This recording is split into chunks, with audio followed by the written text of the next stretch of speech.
అమ్మా, అలాంటి వాళ్ళది నిజమైన ప్రేమ కాదు, అది వ్యామోహం. ఎగ్జాక్ట్లీ చిన్నత్త, నిజంగా ప్రేమించుకున్న వాళ్ళు అలా చేయరు.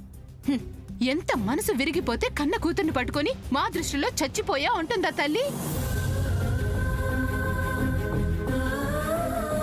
అది సరే అమ్మా, తన కూతురుతో తన మాట అనేటప్పుడు ఆమె మాటల్లో వ్యథ, కళ్ళల్లో బాధ గమనించావమ్మా?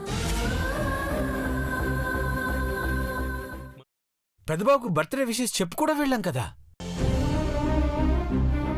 ఊరికే ఎలా కాలిపోతుంది?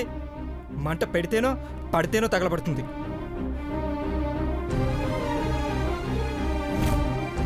కరెక్ట్ చిన్నబాబు, నీకొచ్చినట్టే నాకు డౌట్ వచ్చింది. పార్వతే షర్టును తగలబెట్టిందనుకుంటా.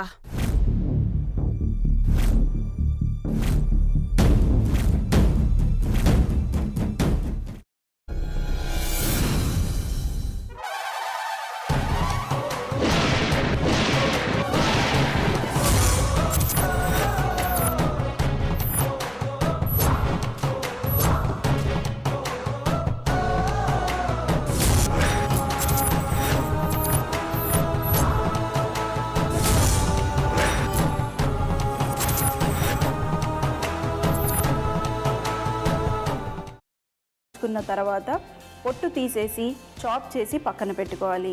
ఒక ప్యాన్లో కొద్దిగా నూనె వేడి చేసి అందులో ఆవాలు, మినప్పప్పు, శనగపప్పు, కరివేపాకు, సన్నగా తరిగి పెట్టుకున్న ఉల్లిపాయలు వేసుకుని 1 నిమిషం పాటు వేయించుకోవాలి. ఆ తర్వాత కాల్చి కట్ చేసి పెట్టుకున్న వంకాయని కూడా అందులో వేసుకుని బాగా మిక్స్ చేసి బౌల్లోకి ట్రాన్స్ఫర్ చేసుకుని అందులో తగినంత చిక్కటి పెరుగు లేదా పల్చటి పెరుగు వేసుకుని మిక్స్ చేసి అన్నంతో కానివ్వండి, చపాతీతో కానివ్వండి సర్వ్ చేసినా చాలా బాగుంటుంది.